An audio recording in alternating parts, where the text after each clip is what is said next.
Hello guys! Is this angle weird? It's your girl Stacey Through coming at you live with another video. You know what it is. First of all, I want to apologize because I promised weekly uploads and unfortunately last week's video I had to take it down. It was just too self-incriminating, and if you know, you know, and if you don't know, you didn't have your post notifications on, and that's on you. Okay. But that video was thoroughly entertaining, and I'm happy that the people that did watch were thoroughly entertained. Just for the people that didn't get a chance, I promised on my Instagram that I would do another story time. That's what I'm coming with today. So today's story time is the time that I had a stalker. Just sit back, relax, grab your popcorn, and live through my pain.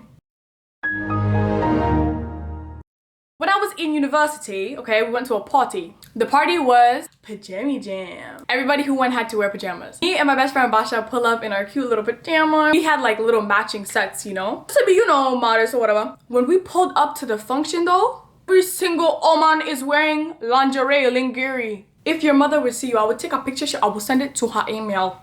I'll put it on the projector at your church. So even the pastor can see the way you're gallivanting.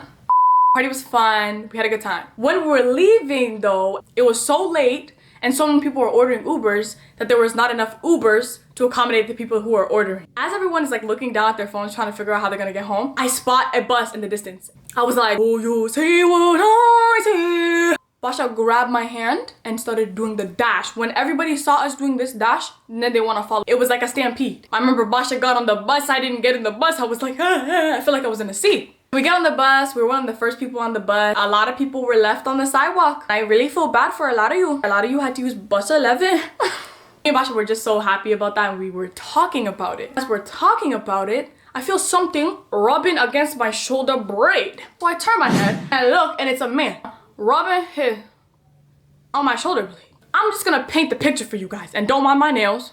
I got hungry. You know how some people will like stand on a bus, hold the little latch or handle? That's what he was doing. I understood. I was like, you know what? It's whatever. I see why you was doing a whole lot of right here. Just reduce the friction a little bit, sir. And I started to realize that he's doing it on purpose. Nobody else on this bus is moving and bumping and swaying. We're not hitting that many potholes. I started to become visually annoyed, okay? I remember I like said something like, excuse me. It starts to piss me off more because all his friends are sitting in the seats behind us. I can hear his friends saying in a Nigerian accent, bro, are you dumb? You don't know I'm an Hollywood babe? I understand what you're saying, I'm not stupid. I'm basically hearing them say, yo, chill bro, like chill, like at first it was funny, but like just chill, she's getting annoyed. Like, how come your boys have to tell you to chill for 15 minutes on end and you're not stopping? I was so excited to get off that bus. Now, my campus is divided into multiple residential areas. In one specific residential area, I'm gonna call it the hood. Everybody that me and Basha partied with, chilled with, this, that, and the third, lived in that residential area in the hood. Me and Basha, on the other hand, lived in the complete opposite area where all the, I'm not gonna say social rejects, but that's really what it was given. It was a whole lot of, it was definitely activities happening over there. I promise you, everybody gets off the bus and it's like an exodus in the direction of the hood. And I'm like, he's gonna go that way. Me and Basha are the only ones going this way. We're good. 3 people walking in the direction of where I live. Me, Basha, and this guy. I said, whoa. So me and Basha are walking. We're like, so us, we're here, he's here, he's not. He's really maintaining that distance between us, and it's like, okay, you're fucking weird. It gets to the point where he's so close that we have no choice but to include him in our conversation. Like, so we start talking to him. We're like, what, hello, hi. You really live up here? Yeah. What area? He says an area that's like in the direction that we're walking in, and we're like, oh, so He Valley, okay, He Valley. Just an FYI, it was freshman year, so I was like, fresh me. I didn't know anything about college. I did not know how to tell if this man was a stalker or not. I just give people the benefit of the doubt. If you're in college, you know the conversation that you have with everybody that you meet. What's your major? Where are you from? Where do you live? So I had that conversation with him. He's like, oh, where do you live? I said, the area. He was like, oh, no, wait, me too. He said, what building do you live in? And mind you, this area only had 4 buildings.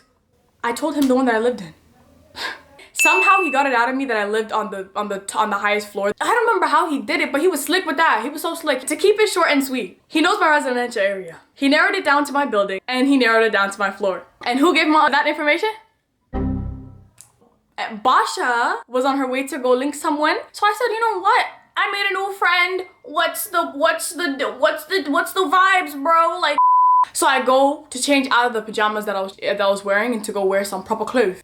I come to his building, okay, and I text him, I'm like, outside. He comes downstairs, he gets me. We're just chilling. He's rolling up. He asked me if I want to smoke. I said I don't smoke. I'm gonna leave my room to piff. You wanna like come outside so you're not just sitting in my room alone? I said, yeah, sure. So we're just standing outside. I'm sitting there like la-di-da-di-la-di-da-di-da-di. And he's just, you know, doing his thing. And I'm like, I'm done.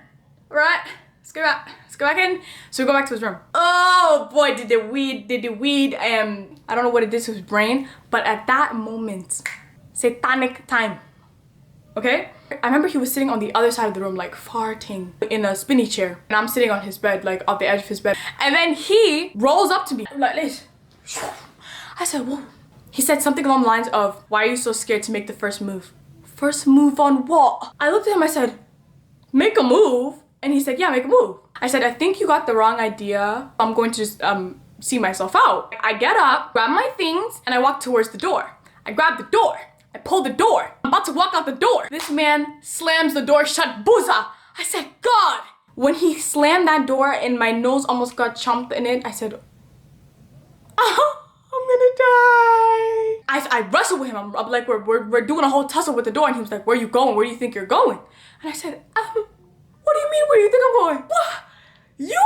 Hey! I managed to get the door open and I start running, like doing the digital dash, right? He had to like go and put on his slides or something. By that time I was down the hallway. Now I'm sitting there and I'm pressing the elevator button. And then I'm realizing that sissy, like, this is like a scary movie. Like, who takes the elevator when they're running away from stairs? Okay? I run and book it down the stairs. My brain is telling me to like be strategic about it. Like if I run straight all the way down to the bottom of the stairs and run to my building, that's what he's expecting me to do. Should I like stop on like the 5th floor or 2nd floor, wait there for a little while in the bathroom or something and then dip out, or what should I do? But in panic, I just left. I just was dipping out, but I can hear him busting down the same door I ran through and running down the stairs at the same speed I'm running. So I'm panicking, I'm bombing. I'm like, yo, if I trip, you better not trip, you better not trip.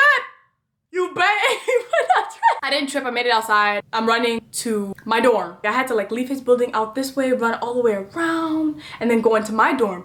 Then as I'm running, I'm realizing I told him what building I live in. I told him what floor I live in. There's name tags on everybody's door. He knows my name. Finally, I get up the stairs, I get to my room, I rip off my name off the door, and he also knew. Oh, I remember why he knew which room I was in. Because every single floor in that residential area only had 2 quads. A quad is a room of 4 people. And every floor only had a boy quad and a girl quad. So I was in the only girl quad. So I took my name off the door and I was like, Stacey, there's no rooms of 3 in this residential area. So he's gonna know that the room of 3 that has 1 name missing is you dummy. I went ahead and took all the names off my door. Then I busted to the boys' room. I don't know these boys. I still don't know these boys, never met these boys. But I took all their name tags off the door. So it's like, which quad you gonna go to? And I remember laying in my bed like, so before even leaving my room to use the bathroom, brush my teeth, and wash my makeup off, I just sat there for like a hot minute. If he wanted to run through all my building and find me, I gave him like a good hour. And I remember I was watching out my window to see if I could see him walk back. Eventually tensions died down. That was the end of that. My introduction to this insane individual. Fast forward. I remember he Snapchatted me and he was like, why did you like leave like that? And I was like, you don't... The next day, he was acting like he didn't like make the situation a threatening situation to be in. Like it was scary. That's why I ran away from you. Duh. And he says, oh, like, I'm sorry. I would really like to apologize in person. And I told him I'm really scared to even see you in person. So then he was like, okay, then we can meet in like a public area. Now, the residential area we live in has a little park thing. I said we could meet there if anything. But I don't understand why I didn't just take the apology over the phone.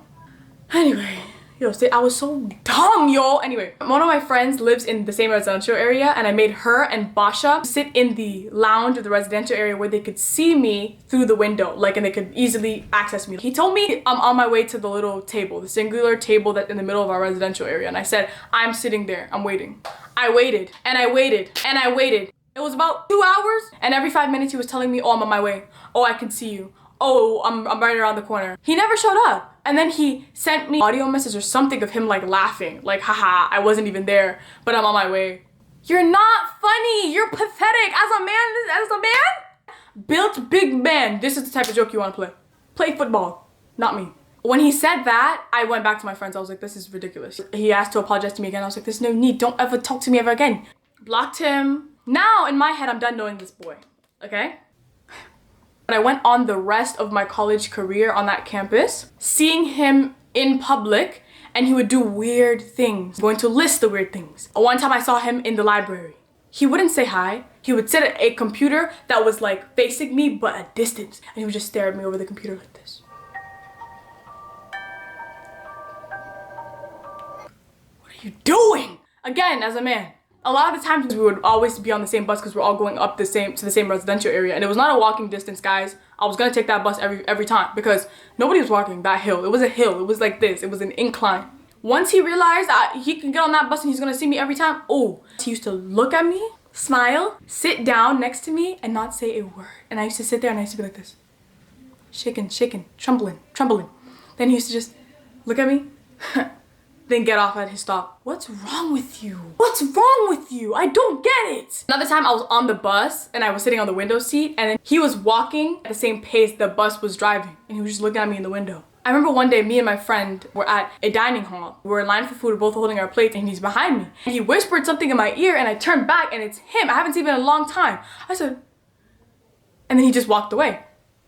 So I put my food down on my table and I'm telling my friend, I'm like, yo, he's mad weird. We haven't had any conversation since that incident when I ran away from you, and this is what you decide to do with yourself. Does your mom know that you came to college to do these things? I think we need to deep into your childhood. Does your father know he raised a Oh, okay, let me just, not too much. So I grabbed a cup and I made my way to the fountain drink machine. He grabbed a cup and followed me all the way there. He looked at me and went, what are you, just grab you there.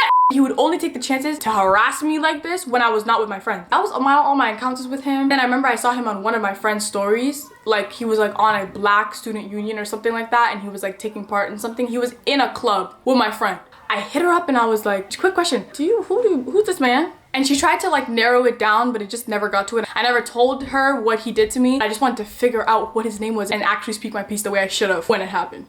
But anyways, that's my story. I hope you guys enjoyed this video. I hope it was entertaining. If you did, make sure you guys like, comment, and subscribe. And just stick around. If you're fucking with me, like, I'm fucking with you. So like, if you can, like, this is some I will see you guys in my next video. Toodles!